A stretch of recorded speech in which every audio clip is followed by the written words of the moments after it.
Before we start today's episode of the British Baseball Podcast, we had some very sad news broken by the Hull Scorpions and the BBL Commissioner Kevin McAdam at the passing of Barry Marshall. Tributes have been flooding in from all over the country and abroad, people saying how influential he was, a pioneer of the British game, a fantastic coach, a major part of British baseball history, but even more so, a gentleman, father and grandfather. I never had the chance to meet him, I didn't even know him, but you can see how much his presence has affected the game and how much he'll be missed. Rest well, Barry.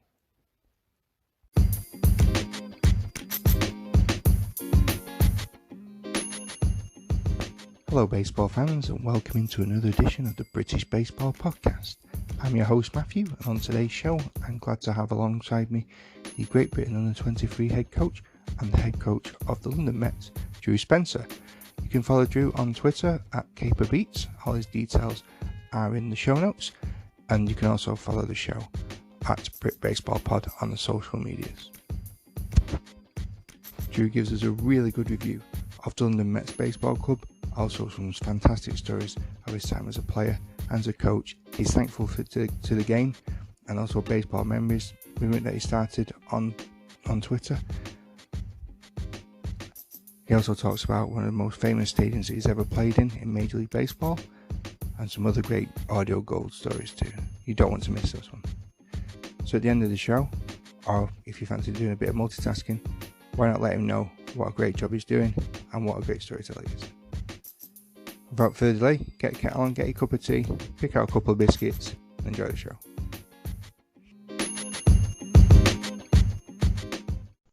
So my guest today on the British Baseball Podcast is a gentleman who has inspired me to be a better podcaster and storyteller all around, and he's done this by the power of just a few tweets. I follow quite a lot of people in baseball teams for the show, but a select few individuals I have set for notification, and my guest today is one of those. It's almost like someone said to him, you've only got a few thousand tweets to use, so use them wisely. And every tweet has been inspiring or motivating. You'll have to look at his messages from his baseball memories and grateful to the game messages to see that I'm not the only person that's been touched by his messages and inspired by him. Baseball fans, I give you Mr. Drew Spencer. Drew, how are we doing? I'm really great, thank you, and thank you very much for that kind intro. Those some very nice words, and I really do appreciate it. Yeah, no problem. And you didn't pay me to say a single one of them. I mean them all. Drew, would you like to tell us about your involvement in baseball at your early days to present and how you became the head coach of the Great Britain national team and the London Mets? Oh, sorry, I should say the head coach of the under-23s national team. I'm not promoting you before you prime. Those would be some big shoes for me to fill. But yeah, let me see. My story around the game. I mean, baseball was in both sides of my parents' families. They were both big baseball fans in the family. There were baseball players in the family, people drafted.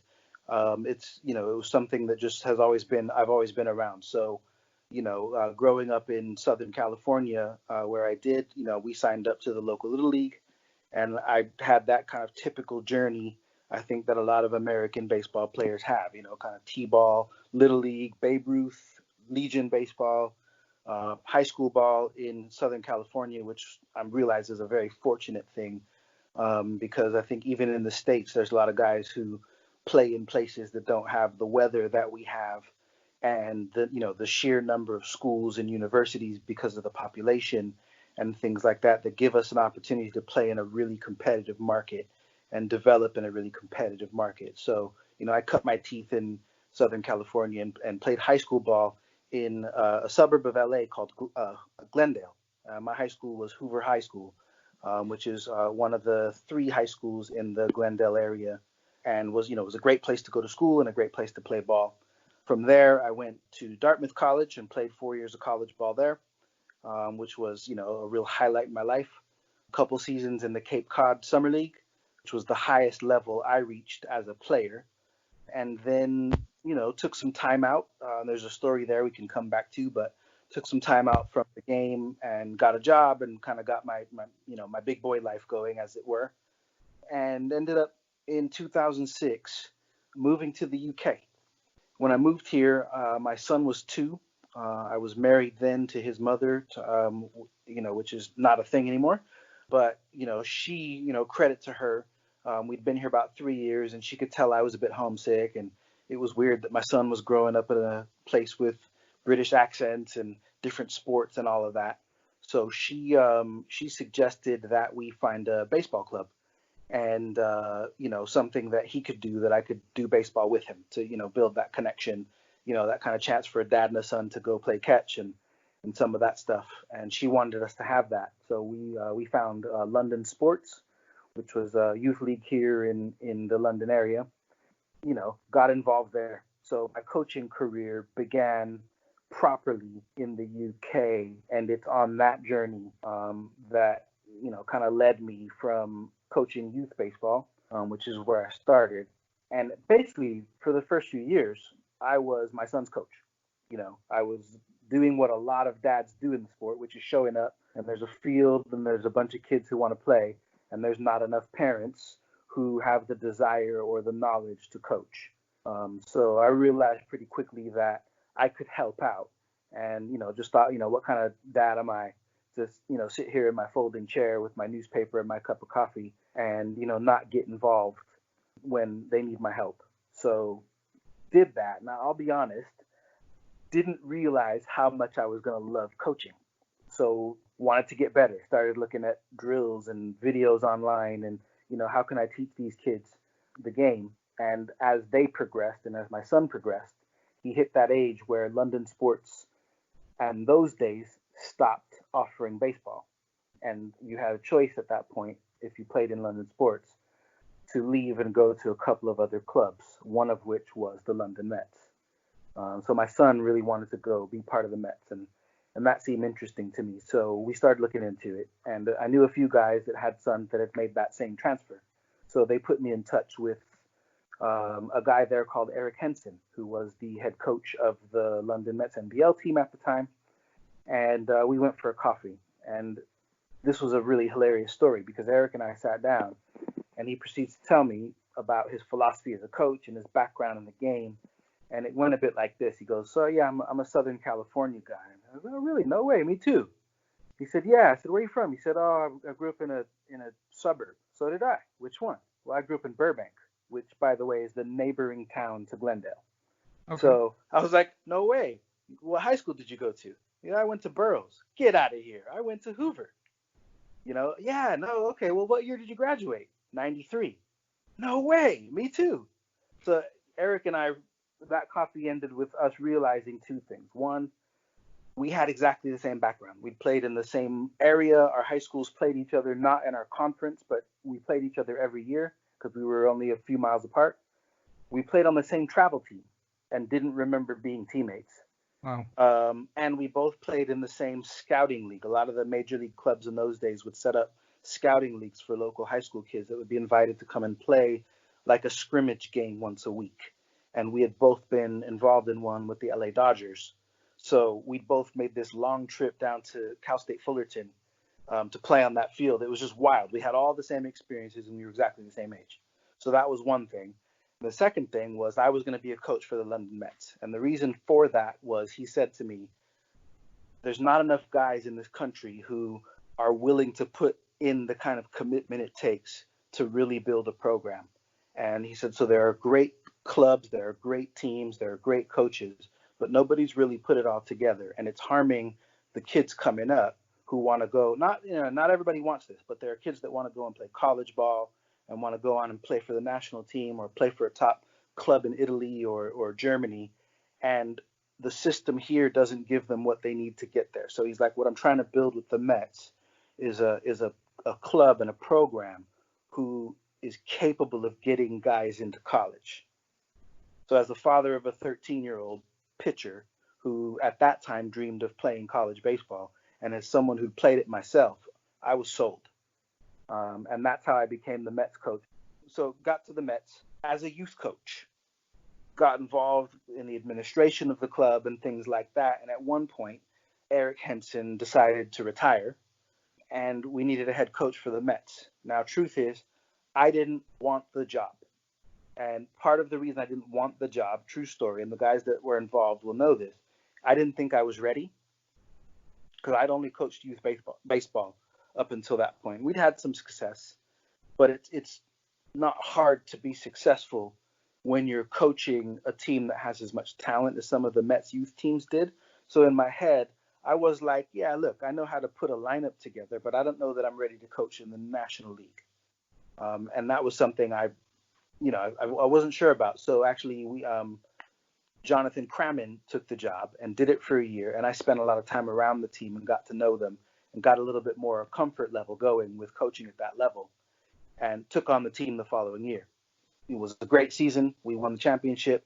And then going into the 2019 season, I got a call from the guys at the BBF saying that there were some positions that were going to be available soon for national teams program, and they would I be interested in looking at one of the roles. Now, for me, that blew my mind. That was like a dream come true to hear something like that. And so I said, yeah, of course, anything. Not expecting to get a call about a position as important as a U23 head coach. And then ended up having some conversations with them and with Liam and with some of the other guys that were past Great Britain players and current coaches. Got really excited about that role, which ultimately, as you know, I was offered.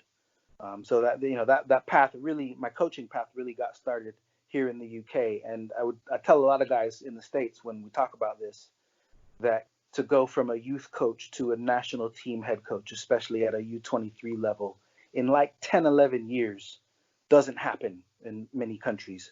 It's a huge opportunity for me, and a huge honor, and something I'm really excited about. But yeah, it all happened, mostly because my son's little league team needed a coach. Wow, what a great way to start. What a journey. And so what can you tell us about the Mets and any success and history of the Yeah, club? It's your time to shout about your team. yeah, absolutely. I mean, the Mets are an interesting club because we're big. We're based in central London. We have teams in every division. We have a fairly large, healthy, successful youth program. But I think a lot of people, what they don't know is the origins of this club. Kind of coming out of the days of the Enfield Spartans and Bracknell, and some of those clubs were really big. London. This club in London was actually, it was a softball club, the London Meteors, and they were playing on an old, disused cricket ground in Finsbury Park.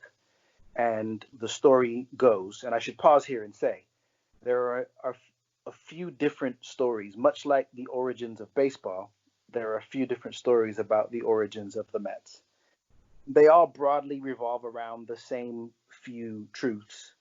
What year it happened is kind of debatable depending on who you ask, but most people say it was kind of 1988 that a group of parents approached the softball club and asked them if they could use one of the softball fields to set up a youth team for their boys. One of whom was Jonathan Cramin, who still plays for us now, and is the GB U15 head coach as well. Very successful GB player in his time. Those guys they started a youth program, and they were only a youth program for a few years. And eventually those boys aged out of the youth program, and the only option really for this group of kids who trained pretty hard, and they weren't the kind of Mets you see today, but they were a good team.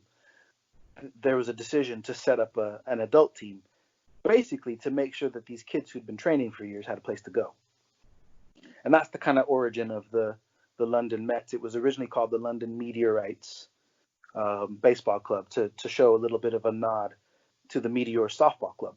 A lot of people think it's the Mets because of the Metropolitans, but it's actually the Meteorites is the origin of the name.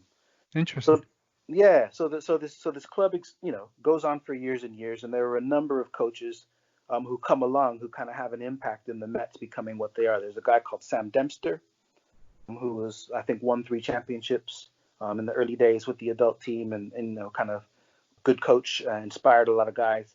There was a former pro player and British national team player, Josh Chetwynd. Lots of people know. But so before he was broadcaster and journalist that he is, he was a pro ball player and came over and played with and managed the Mets. There are some names I don't know, but the next one that stands out to me is Pietro Solecito. Pietro is one of those guys that galvanized the club, because what he started doing was recruiting in young dads who had baseball experience to coach. He's a guy who brings Eric Henson in and gets him immediately entrenched in the youth program. And so suddenly it goes from a good adult team, because we're in London and we play, there's a combination of like talent in London and then a philosophy of a group of guys that want to train hard and play hard and keep getting better. So I think Pietro comes along, and what Pietro does is goes, we need to take that same passion and focus and put that in all levels of the club. So our youth program needs to expand and get bigger and get better, and we need our adult teams to expand and get better and get bigger. So you see a lot of growth happen in Pietro's time. And then Eric Henson comes in, and I mean, he was just a force of nature. So Eric Henson established things like going and playing spring trips in Europe, training with other clubs for a week in sunny weather, traveling to Prague to compete in youth tournaments and European championships, and giving the young kids exposure to the highest level competition, and really regimented winter training programs and really regimented practice schedules. Suddenly the club's training twice a week and going away for the spring, and 5 or 6 adult teams, and really starts to expand around that. And that's the club I come into, is this really successful engine that's running, a committed force of volunteers with guys like John Ferlazzo and Josh Mills Knutson running the youth program, and guys like Cramin and Rich Minford and Brian Laneoff and Brendan Power, who bring high level talent, but also the right mindset, kind of giving back to the club and respecting the game and having an attack mindset and really being a family. And that's kind of where we are today. Is we're this club that's we're big. We're big. We're successful. We're lucky because we're based in a place where American expats and Dominican expats and Venezuelan expats show up, and if they look for baseball, it's not hard to find us. So I think taking that plus the mindset that's always been there, which is work hard and try to get to the highest level you can, are kind of the things that make us who we are. How'd you get on last season? We had a good year.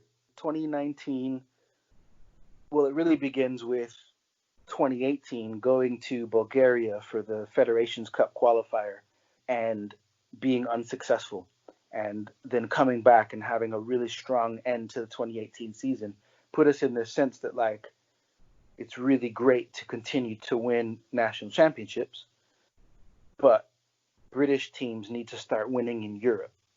That's the next level. And so we set our sights on that, and we had this tournament in Moscow. So our season's kind of, there's kind of 2 stories to it. One is I think we were 25-1.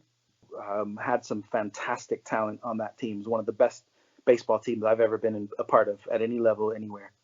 And they were just fun to be around and fun to watch. And then we went and had this kind of epic experience in Moscow where, we'd worked hard. We'd developed the mindset that it was about winning in Europe this year. And we went in and had some disappointments. What have you sort of learned from European games you've been a part of? Yeah. How have you found that's benefited you as a manager and also the team? Yeah. Well, I mean, so I think, a couple things. First of all, when we go over there, we're reminded how much bigger the community that we're a part of is, and it's really refreshing for us, because there are days when, and everybody has this in every club across the country that I've spoken to, there are days when British baseball can be frustrating. The weather, is really bad, or a couple of guys had to go to work, and so you play a team that's missing their 3 best players that day, and they have to bring someone up, and so there's so many variables, and you never know on any given week whether you're going to have a really competitive game, or if it's going to be one that's maybe a bit one-sided, or disappointing in some way. And I suppose when we go over there are weak teams. Don't get me wrong. There are certain teams we look at the schedule and we expect to beat them. But what's beautiful about it is we know that everybody there is bringing the absolute best players they got, and they're there to compete. And so for 7 days, we're going to play 6 or 7 hard-fought 9-inning baseball games. And because over the years, the Mets, we've been kind of a middle of the tournament team. We're always a point or 2 away from making the final. So teams know they can't take us lightly. And what's been fun has been watching over the years where we might have faced somebody's number 2 or number 3. When we went to Moscow, for example, we played a team from Lithuania called Kaunas, And it's a club I've gotten to know because I've faced them 5 years in a row across youth tournaments and adult tournaments. I know the coaches well. They're really friendly. We have these great chats over a beer, either before we've played each other or after, and we'll sit there and talk about the tournament. And down in Moscow, they brought a guy over who's a ex AAA pitcher in the Tampa Bay Rays system that they paid specifically to come over and be their ringer, and he pitched against us. They used their best bullet against the Mets, and that's what we've been finding is just that it's getting better, and the competition's getting better and better, and baseball's developing everywhere, and you just can't take anyone lightly anymore. It's really fun. Yeah, brilliant. And sticking with the European flavour, you're part of Team GB in Germany last year. How was that experience for you?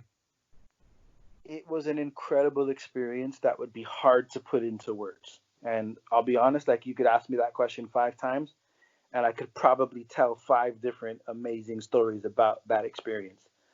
For any baseball player in the world, I think this would be true. You get to button up a jersey, a new jersey, for the first time, once every few years. You put on a different jersey. And there's something fun about buttoning up your jersey every game. Definitely more fun buttoning it up at the start of the season. Like game 1 is such a great feeling to button up and get ready to play ball. And doing it for a new team adds a dimension to it. But buttoning up a country on your chest, even if it's not the one you were born in, because I wasn't born here, but being able to button up a country on your chest is like one of the most amazing baseball experiences I've ever had. And it kind of encapsulates everything, because it's a group of guys who know each other. The players knew each other better than the coaches knew them. But it's a bunch of guys that sort of know each other, but don't play all the time together. We had guys coming up from Switzerland. We had guys coming across from Missouri in the States and Texas. We had, homegrown British players traveling from North Cartmel Valley, guys from the clubs in the National Baseball League. You got guys coming over from college. They kind of know each other. You have a couple practices. You plan for the tournament. You think about what you're going to do. And then you show up and the lights are on and there's all these different countries there and it's game 1 and it's just such a special feeling. And it's something that I will remember for the rest of my life. It was really, really special. And of course, there's a famous victory over the Dutch as well. What was that like as an experience? Not an experience, I mean, knowing that Great Britain had never beaten the Dutch team, how did you prepare the team get ready for that game? Yeah, well, I think it's interesting because I think there's kind of how you prepare as a coaching staff, and then I think there's how you prepare the team. So as a coaching staff, there's a couple questions we were thinking about. One, okay, we've got the Dutch game 1, and the odds are against us, right? So do we throw what we think is our ace in game 1? Do we give everything we've got and try to win the first game, no matter who we're playing against, which has often been a philosophy of mine in tournaments, is win game 1, right? Or do we do something a bit more experimental against the Dutch and play to win the other games? So that was a conversation we were having, and there were debates about how that's been done in British baseball in the past and how we've approached tournaments and whether, when that's been successful and when it hasn't. And, and then there were conversations about this particular team and the talent we had. And the other interesting one was that Paul Kirkpatrick, who pitched for us that game, had a really amazing, performance. Not only in that game, but across the whole tournament. But, Paul Kirkpatrick was on short rest because he'd thrown a game in the Dutch domestic league finals only a few days before. So that was almost an argument for saving him another day. However, the counter argument to that was he knew the Dutch hitters as well as anybody in our pitching staff. And if you get to know Paul Kirkpatrick and the kind of like young man he is and the competitor he is, you also knew that there was no way he was going to accept not pitching. Mind you, it's still always our choice. And if we'd have thought it wasn't the right thing to throw him, we wouldn't have thrown him. But he wouldn't have been happy about it. He's the kind of guy that wants the ball. He's a true ace. Yeah, his baseball memories video made me chuckle when he posted that out. I did enjoy that one. Yeah. And if you're not seeing it, people, you need to go and check out Drew's Twitter anyway. follow him and just look at some of the stuff that's out there. There's some great stuff that's been tweeted out recently. Really good stuff. Yeah, it's been fantastic. Absolutely, yeah. But back to the Dutch game. So I suppose those were our main conversations. I think in terms of how you prepare the players, well, that's a different thing. Tournament baseball is interesting because again, it's like an Ocean's 11 film. The band gets back together and you have a few hours to pull off a big heist. So we're looking at our personnel and we're going, all right, we've got a competitive. We should not be thinking that this team can't win. So we have to instill that spirit in them. So I told them two things. I told them on our first practice something that has been true for me in my whole career. I said, look around at each other, look in each other's eyes. Some of you guys know each other and have played together for years. For some of you, this is your first time. None of that matters now. And you have to look each other in the eyes, like make eye contact with every person in this circle and understand that for the next 8 days, we're a family. We are brothers. And if you guys play like a family, if you play for each other, if you get excited when you see each other do well, and you get excited when we score, and you get excited when we make outs, and you get excited watching each of your teammates be their best and do the things that they're best at, and watch all that come together, then good things will happen. I said, I don't know. A lot of people will say, well, hey, we just want to place in the Final Four or do this or do that. I said, we're going to this tournament to win it. That is the goal. And we need to be clear on that right now. We expect to win. So what other ways do you lead by example? For me, these days, baseball players, in my opinion, can get a lot of the physical skills stuff that players like me needed in the 90s. I needed people to talk to me about swing mechanics, whereas a player today can get more off of YouTube or Instagram than I could possibly hope to pass on to them. So what I work on a lot is mindset. Like for me, what I find is that players who don't play a lot of baseball in their life don't have the experience it takes to be able to compete in a high pressure situation. And talent can get you only so far. The mental side of the game is what gets you over the edge. So what I try to do a lot is read the energy of the team and then be the energy that I want from them. Right? So if we're lazy in the dugout and quiet and I feel like we're maybe taking the game for granted and taking our innings for granted, I'll get fired up. I get riled up and I want to get the guys either cheering loudly for our team or, sometimes maybe, hey, trying to get in the heads of the other team and take them off their game, whatever it takes to be competitive. If I feel like we're trying too hard, I'll be the calming energy. I'll try to relax guys and get them to think a little bit more about like perspective and take a step away from the tension. So, a lot of what I do is try to be a leader in that way as someone who played in some fairly competitive situations. So what have you built your coaching foundations on? Is there any sort of particular philosophies that you subscribe to? My coaching philosophy has changed a lot over the years, I have to say. It's been a real lesson for me. And it's something that I don't think I'll ever stop changing or retooling or learning. So I think when I first started coaching, I probably coached like I remembered coaches coaching me. And a lot of that was what they call this is kind of like fixed mindset stuff. So I did a lot of that's the wrong way. Watch this and do this. And then slowly but surely, especially as the players I coached got older, I started to realize that what I had to do was kind of help them with the growth mindset. It was about getting them to understand what they're working on for themselves, who they are as a player and what they need to develop, and helping them create a plan and follow through on their plan. So my coaching philosophy these days is probably ask a lot of questions of them, what they want, shut up and listen, and then try to give them the things that they need either from my experience or from going on doing the research and preparing, ideas and advice for them. And thankfully, I have to say, with the group of guys I have, they do a lot of that themselves. So mostly what I do is just mindset stuff. It's getting them to get perspective on the game, and also just as young men and people that have lives outside the game. Wonderful. You put a lot of great content out there on Twitter, as I mentioned in the introduction. It looks like you've inspired a lot of people, as I mentioned before, in the message that you receive back in your baseball stories.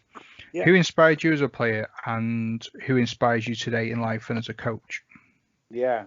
It's a great question. I mean, as a young player, I think there are pro guys I can name that inspired me. I mean, again, Dwight Gooden was somebody I wanted to be him when I was 10. Darryl Strawberry. So the mid 80s Mets, because I was 10. I was at that age when you fall in love with baseball, and those guys were on the cover of Sports Illustrated a lot. So I wanted to be like them. Dwight Gooden was a black starting pitcher, and as a young mixed race kid in California, you didn't see a lot of those. So that was cool for me, and he was the guy I wanted to be. But I also, again, like I was fortunate. I played in Southern California, so there were amazing athletes around all the time. So I was inspired by this guy that went to my high school named Wally Ritchie, and Wally Ritchie was several years older than me, but he played for the Phillies. He was a pitcher. As I was heading into high school, there was a guy who went to my high school I could see on TV.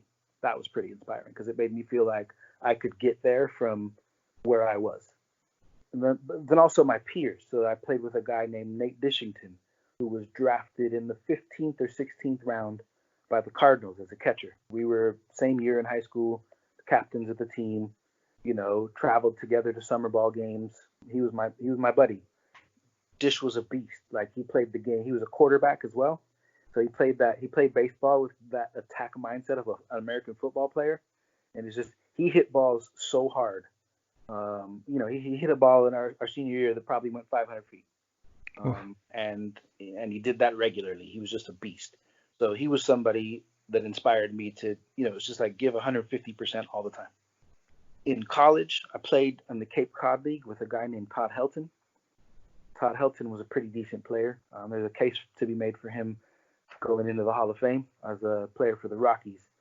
Watching Todd Helton hit, two things happened. One, I realized there was a huge gap between myself in college and a first rounder. Because seeing him hit every day, you understood what a first rounder looks like. But he inspired me he was a guy, when I watched Todd Helton hit, I thought I need to hit the ball in the air more. I'm hitting line drives. And his swing was designed for home runs. And that I took something away from that desire for power and that swagger. So I think players, it was those guys. And then coaching wise, two people. My dad was a huge inspiration because he taught me the game, taught me a lot about pitching especially. And my high school coach, Coach Cooper, Coop as we called him, he's a Southern California coaching legend. He coached for over 30 years across a couple different high schools. It was funny. The other day I was reading some old articles about our high school career, and read a little footnote when we won the championship my last year, where it said that I think it was his 7th championship in 15 seasons. And in Southern California high school baseball, that's a pretty big deal. Like that in those days, that was rare. And I don't think I ever caught that at the time when I read that article. But he was just such a great guy, and I think about him every day I coach. Awesome.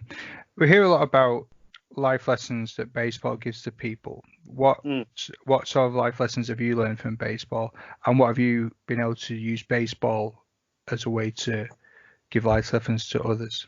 This is going to sound a bit cliched, Matt, but baseball teaches you how to fail. Baseball taught me a lot about failure, but baseball also taught me a lot about respect. When I was 12, we moved across town. So I had to change, 10. I had to change little leagues. So from one group into a completely different group on the other side of town.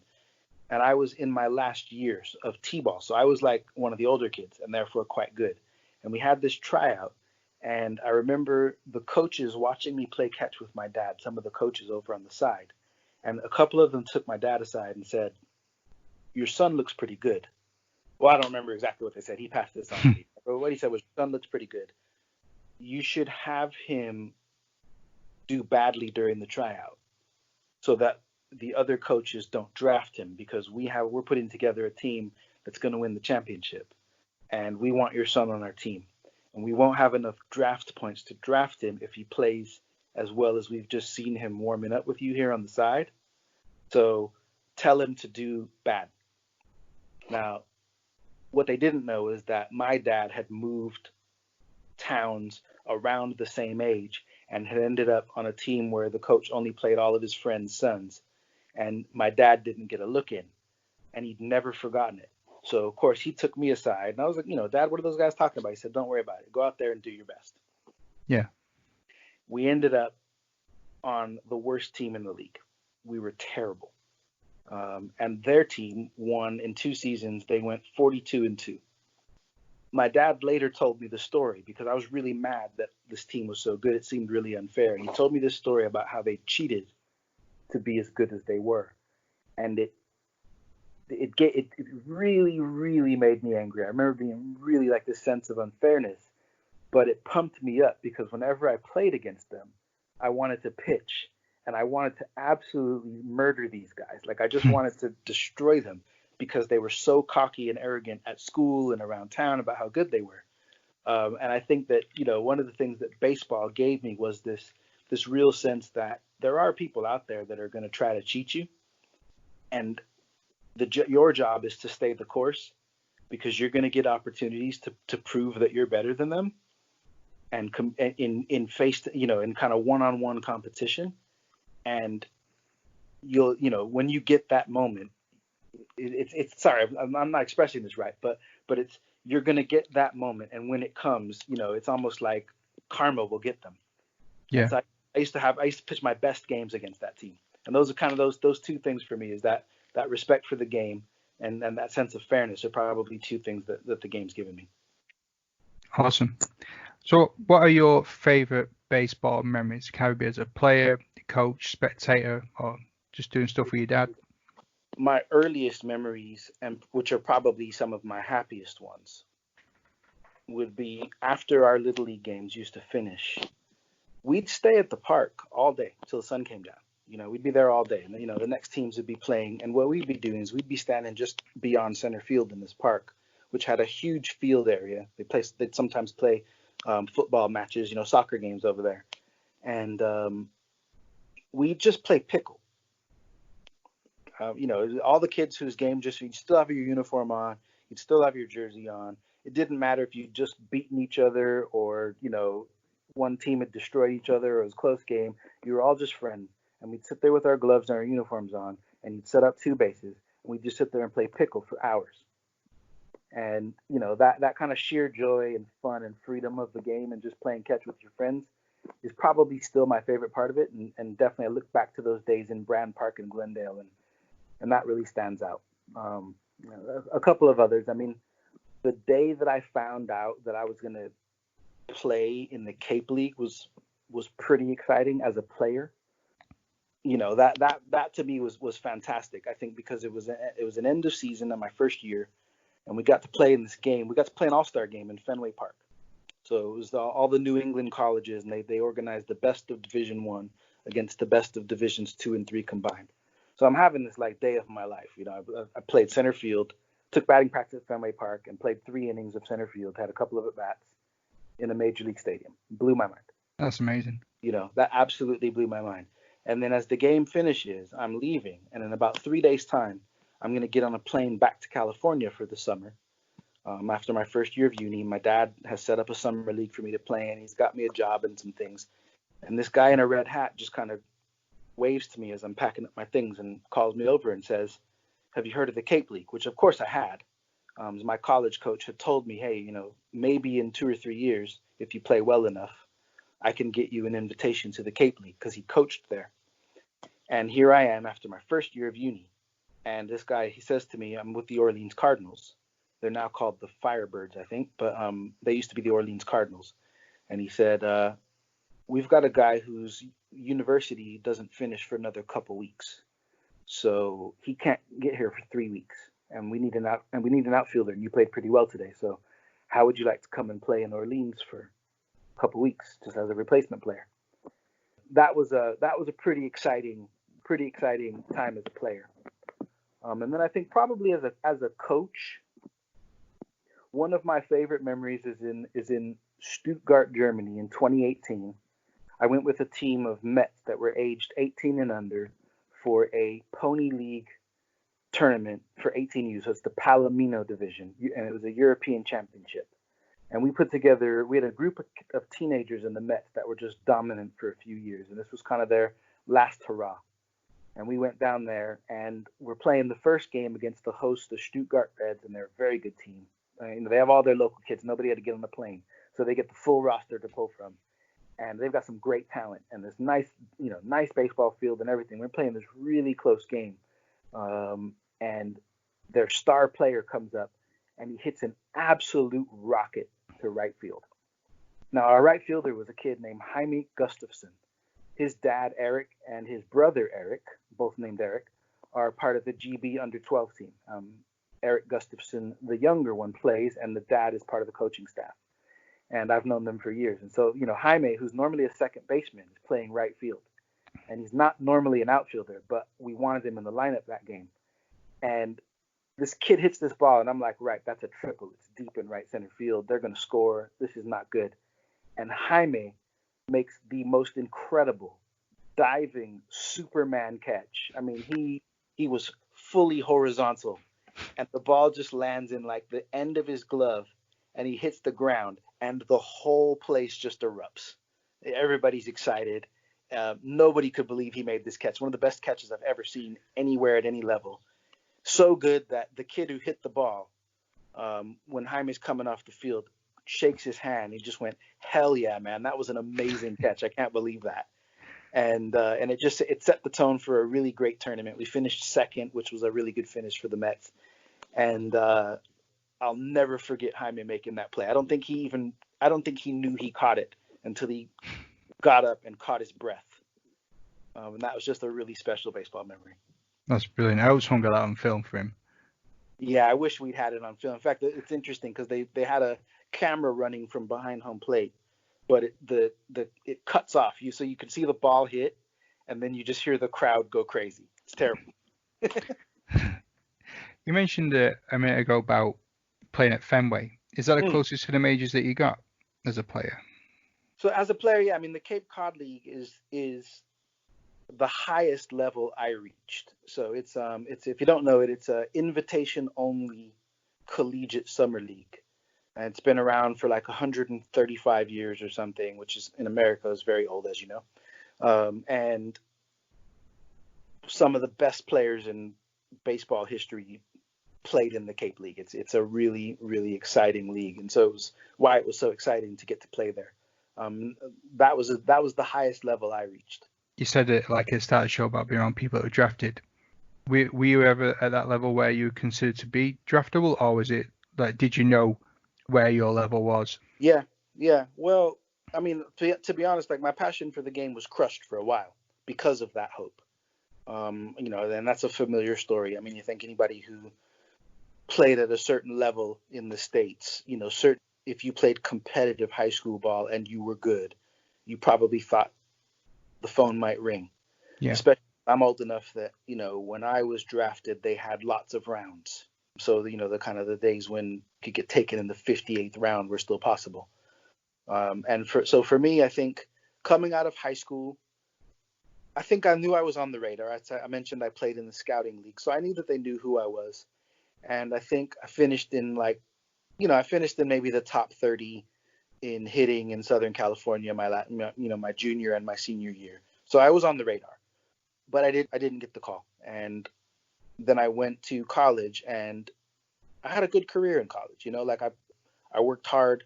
I had the respect of my coaches and teammates, and made sure that, I think I blogged about it the other day, competition motivating me to stay in the lineup and stay on top of my game, and that paid off. And I think especially after a couple summers in the Cape, because I played there, that 2 weeks ended up being extended because that guy, God bless him, Doug Lowe, from Wright State University. If you ever happen to hear this, thank you so much. You saved my college career was made better by you unfortunately not passing your final exam that year and having to stay at Wright State. Because basically after about 2 weeks, they told me that this guy was going to have to stay behind at uni. And so therefore, this place that was only 2 weeks long was now going to be for the whole summer. And I had a good summer, good enough to be that the head coach there wanted me back. His name was Rolando Casanova, great guy from Florida International University. And he liked me, so he invited me back for a second summer. And after 2 summers in the Cape, where I wasn't a star, but I held my own. I started enough games and had enough success to where I felt I could play at that level. I kind of thought it would happen. Sat by the phone for 4 days in June of 1996, and the phone didn't ring, and so I dealt with that. It was a tough couple of days, just feeling really down, and then all right, well, I'll get back out and go prove it to him my senior year. Had another good year, and sat by the phone for 4 days, and the phone didn't ring. Spent You spend a lot of time, at least I did, thinking about why, comparing myself to guys that I knew that got drafted. And then there was this horror of a few years of like I'd turn on the television, I'd forgotten about baseball and gotten on with my life. It was just, young college graduate, getting my career going in advertising. And I'd turn on the TV and it felt like every other day there would be some guy in the lineup of some team that I'd played against or played with or had been on the same team. And so that was quite heartbreaking. And you don't know, nobody calls you. It's not like a annual performance review where somebody calls you up and tells you why you didn't make it and what you need to improve on. I just didn't happen. You deal with that, you accept it, and you move on. And that's kind of something I did. And it was only kind of my son coaching that brought me back to the game. But letting go of that side was tough because I thought I was good enough. However, what was interesting was a few years later, a book came out called Moneyball, which obviously most people who love baseball know about. Yeah. When I read that book, what was really interesting was reading all the stuff about scouts and what they were looking for and some of the ways that they evaluated players. Because I'm 6 feet tall, so I'm not a tall guy. I had good speed.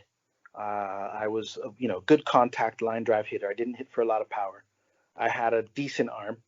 It wasn't an amazing arm, but I'd had shoulder surgery after high school, so I didn't quite have the velocity I once had. But I still threw a lot of people out from the outfield. And I had speed. I stole a lot of bases. So when I looked at people I thought had a similar profile to mine who got drafted, probably the difference between myself and them is they were probably 6'6", and they were hitting doubles. But what pro scouts were looking at were guys that could probably beef up and hit home runs. And they probably looked at a guy like me and thought, the player you see right now is the player he'll be. And guys like that are a dime a dozen. Yeah. The reality is, as much as my heart was broken and I believed I was slighted, I was probably just one of a million guys who like me had played at a decent college level or something like that, and who just didn't quite have what it takes or what the scouts were looking for. Well, their loss is our gain. I'm sure you're good to going to make millions and millions and millions. Well, it's funny. I tell people now about my playing stuff. It's like I think I have no, like I say, when I saw Todd Helton take batting practice, I knew the difference between me and a true prospect. So I had no overinflated sense of my skill set.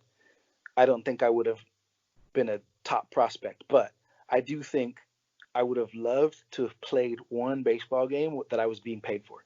That would have been a fun part of the story. That would have been nice. Speaking of stories, you've written some great pieces in your blog. When did you decide that you wanted to start writing? Because it was one of the first things I noticed when I started following you, that you had links to your own website, and I read most of your stuff that was on there, and I thought it was really good. Again, more reason why I wanted to get you on. I started it years and years and years ago. So I suppose, alongside my love of the game is like I'm a big tech nerd, and I always have been. It's kind of what my day job is about is technology and communications. So I've pretty much jumped on every trend as they happened. I would have been someone who would have gotten a Facebook account right away and a Twitter account right away, and whatever new platform, both because I'm curious about it and also because it's my job to be on them. But when blogging first got started, I thought that it was really cool. I enjoy writing. And this idea that I could maybe set up a place to just put my own thoughts and, anybody who might find them interesting could read them was something I was keen on. So I've blogged even before I was blogging about baseball. I kept a blog. I think I started my first blog in about 2001, and just wrote about really random things that 20 something year olds think the world wants to hear. So we being like a tech nerd, does that mean we're going to see Drew Spencer on TikTok soon, dancing around? And Well, So you probably won't catch me dancing on TikTok so much, but I mean, I do have a TikTok account, and I've gotten past the kind of, initial shock of feeling like I'm too old to be there. Yeah, Well, I it's don't. funny. I mean, I'm less keen on jumping all over new technology these days. However, two things I do find are really interesting is how great it is to get a hold of like a baseball community, and then how much great knowledge is being shared out there. So I mean, if there's ever a reason to be involved in social media, baseball is one of the good ones for me. Yeah, definitely. I mean, I've asked for extra batting tips, like I mentioned before about my memory issue, and the work that I'd sort of put in training. I was worried that it was all going, and I wanted to try and keep fresh, and we're not having the equipment here. So I Yep. tweeted out saying any coaches that can offer me some sort of advice on my swing or with throwing, because Roger, the coach in Manchester, put a lot of time and effort into getting my throwing corrected and working properly, because it was a nightmare before, Yep. and I didn't want to become rusty or have it all for nothing. So yeah, a lot of people within the baseball community responded back to me with YouTube links, tips, loads of stuff. So yeah, like you said, it's one of the things where it doesn't matter who you play for or what level you are. People from all over the place are happy to help out. Yeah, absolutely. And I mean, like I say, I've showed up in random places just wearing whatever club or team I was playing for at that time. And if the shirt said baseball, I've always had people come up and say hi, and just generally the friendliest bunch. And what I found interesting is people, people of all different walks of life, different political backgrounds and different viewpoints on how the world should be run, and different ethnic and economic backgrounds. And this game brings people together in that way. And there's just an openness to it that I really love. Yeah, indeed. So where can we find your blog? Andrew Spencer. A lot of people don't know. Yeah, my name is Andrew. I've just gone by Drew since I was in my 20s. But andrewspencer.biz, B-I-Z, is the location of the blog. I thought about moving it because I've kind of named it Next Pitch, and because I'm going to focus mostly on content and stories that are about mindset and developing the right competitive mindset in the game. But yeah, andrewspencer.biz, you can go and join the other 4 people reading Well, I'm one of them, so I'll it. make sure I put the links to it in there. And if you are listening to this, you should really go and check out Drew's stuff. It's worth a read. So just as we sort of wind down towards the end of the show, we hear a lot about the 5 tools of baseball, being like speed, power, hitting, fielding, arm strength. Do you have any of your own personal 5 key tools? It's hard to argue with those ones, especially as I've transitioned into a manager. I definitely kind of think about who's got what in my lineup on any given Sunday. But I mean, I'm probably going to sound a bit like a broken record here. I got to go with the 6th tool, which is the mental game. I think the mind is probably the most important, and until recently, the most overlooked tool in baseball. When I hear years ago the things that you might shout to a pitcher, whether in little league or even further up, versus the things that get talked about now in terms of, we have baseball players meditating now, and we have guys talking about the breathing exercises they do. And, we have guys talking about different kind of off the field practices and psychology sessions, and, guys studying that stuff. And, to me, I think that's huge, because it's something that I've always been fortunate enough to have in my game, thanks to my mom, who was a big proponent of that when I was young, which was rare. But for me, what I look at now, and it's the same whether I'm putting together a lineup for a London Mets game, or figuring out the roster for a European tournament, or evaluating guys for Great Britain baseball, or to be fair, talking to a 10-year-old about pitching, or hitting or something. Is you look for the guys that have the ability to handle pressure and help them get better at that. And then you look for the people that are having a hard time with that.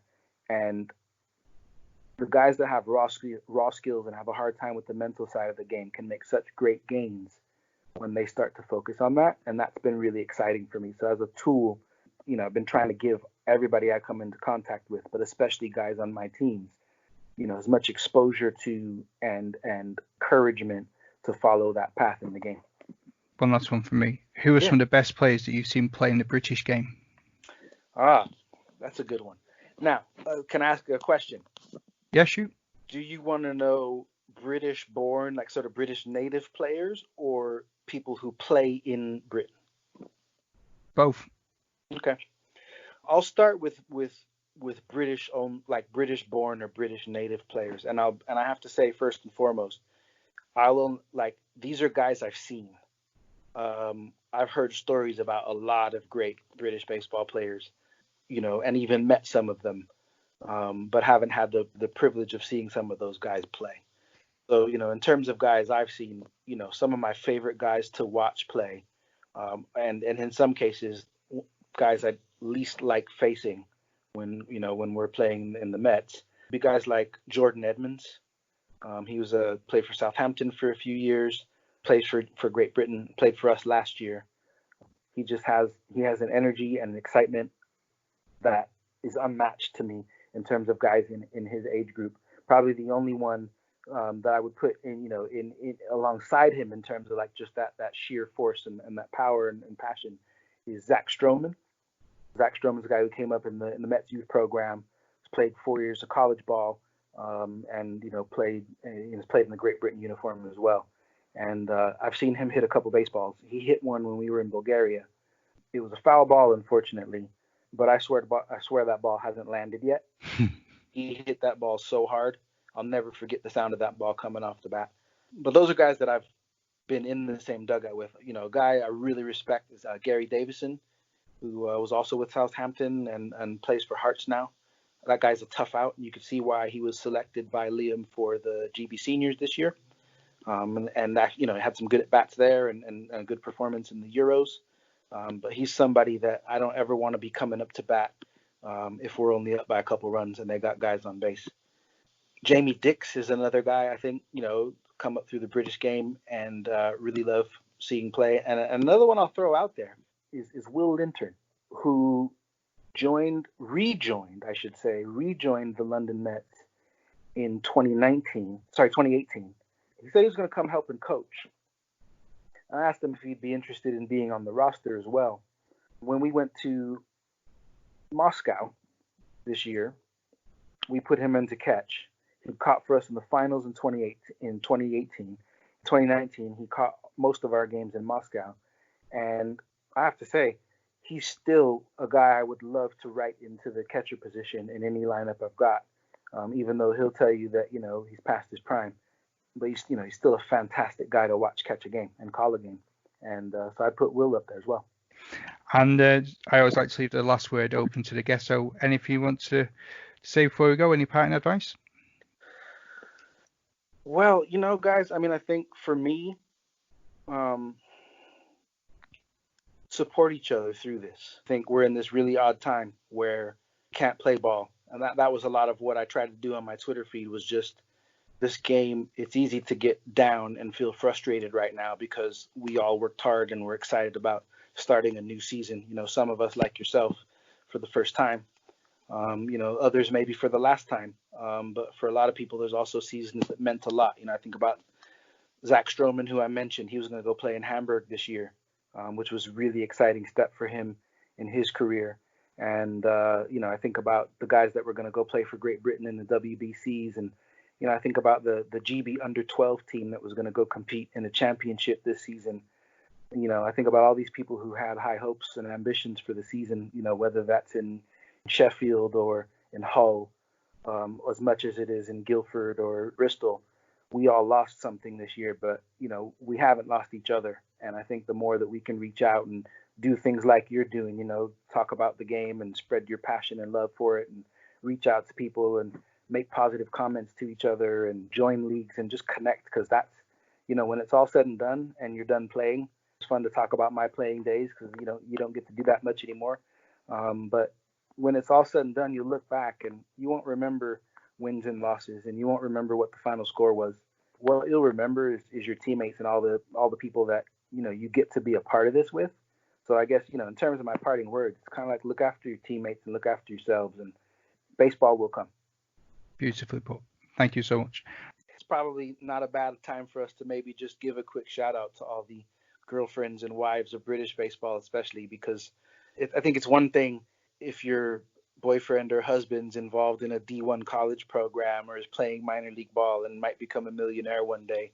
But, to give up every single Sunday for a large part of the year to have us gone and, come home muddy and wet and cold. And if they do come and watch, they also come home muddy and wet and cold. And to watch a game that a lot of people can't even believe people play in this country is, I've always had a lot of respect for the moms and dads and partners of British baseball players, because it's a serious commitment. Yeah, I'll tip my cap to that as well. Drew, again, this is everything I hoped it would be and more. Thank you so much for your time today, and thank you for such brilliant stories. And I think everyone that's listening will agree you've been a superb guest. Oh, it's a real pleasure. Thank you so much. I'm honored that you wanted to speak to me, and I wish you the best of luck with this blog. Thank you very much. Take care. And there you go. Thank you very much, Drew. I really enjoyed talking to you, and I hope you all enjoyed listening to that conversation with Drew Spencer. Some fascinating stuff, some really interesting insight into his baseball journey.